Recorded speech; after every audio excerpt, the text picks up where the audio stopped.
the midpoint formula.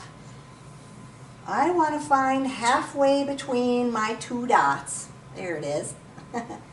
The midpoint formula says that I am going to do x1 plus x2 and divide it by 2. That's going to give me the average of my x values. And then I'm going to do y1 plus y2 divided by 2. It's going to be written as an ordered pair because it's a point on your graph. So just like on our other formulas, x1 and y1, x2 and y2. And then we're just going to plug our numbers in. So working with our formula, it says to do x1 plus x2. So x1 would be negative 5 plus x2 is 3. And that's over 2. If we simplify that, negative 5 plus 3 is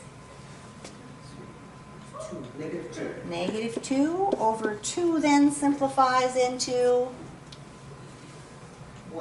negative 1, right? So negative 1, then we're going to do the y's. So y1 would be negative 8 plus y2 is 6. And that's over 2. Hey, we're going to get the same answer because negative 8 plus 6 is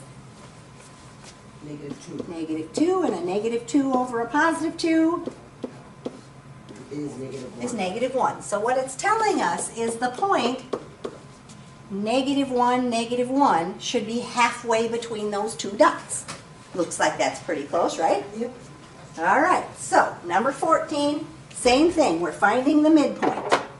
So we're going to do x1 plus x2 over 2 and y1 plus y2 over 2.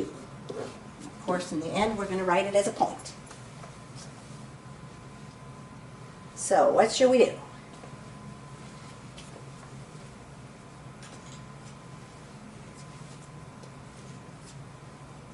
Okay, we are going to do x1 5 plus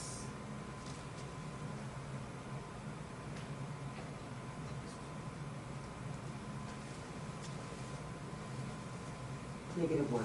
Yep. Minus 1. 5 minus 1. So 5 minus 1 would give me 2 equals 4. So 4 over 2 then is 2. 2. So 2 will be the x value of our midpoint.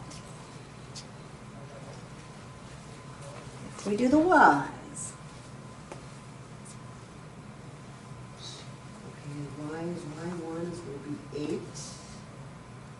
8 minus 6. okay?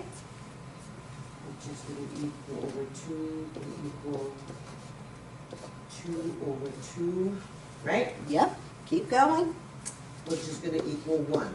So it's telling us the point, if I went 2 over and up 1, should be halfway between my two dots, which looks pretty close to where we're at, right?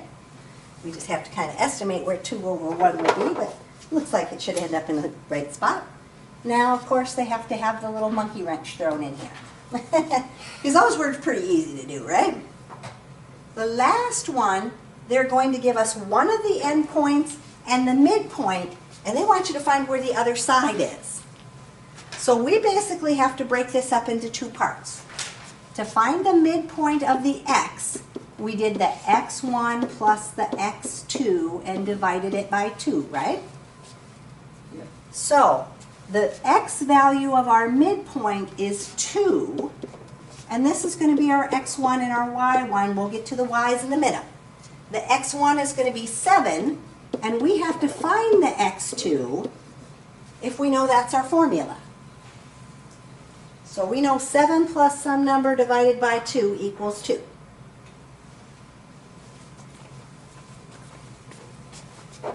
So in order to solve this, the first thing I need to do is get rid of that fraction. So I'm going to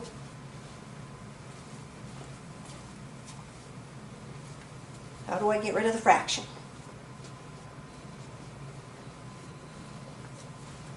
You are going to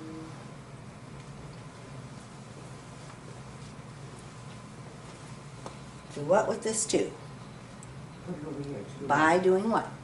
Yeah, Oh, you gotta multiply? multiply, exactly. I'm gonna multiply by 2 so I can cancel out my fraction.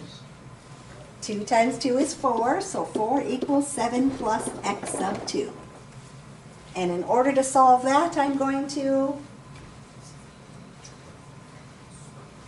You're gonna bring your 7 over to your 4, by doing what? your minus. Minusing my 7, exactly.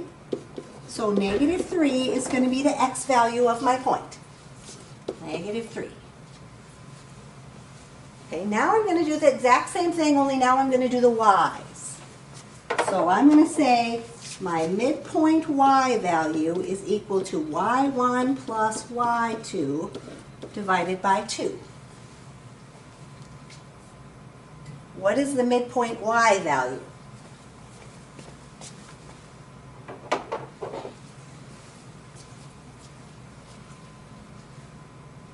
-1? Negative 1.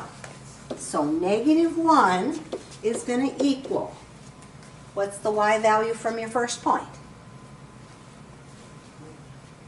7? Nope, the y value. Oh, the y is 2. 2 plus the y2 that we're trying to find over 2 then. So negative 1 equals 2 plus y2 over 2. Now we got to solve it just like we solved the x1. First thing we need to do is get rid of that fraction, so we're going to multiply by 2. So we get -2 equals negative 2 equals 2 y squared. plus y sub 2, that Oh, is, okay, because it's a drop down 2 instead of a raised up 2. okay. And then if I'm going to solve that, I would, Bring your 2 over and be -2. so I'm going to get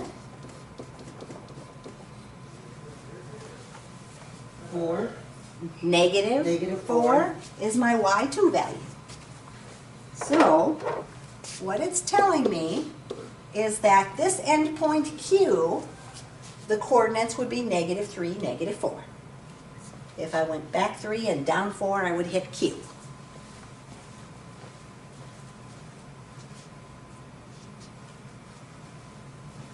So a little bit different way, if they give me the midpoint and I have to find the other endpoint, then I just break it down into 2 problems and go from there.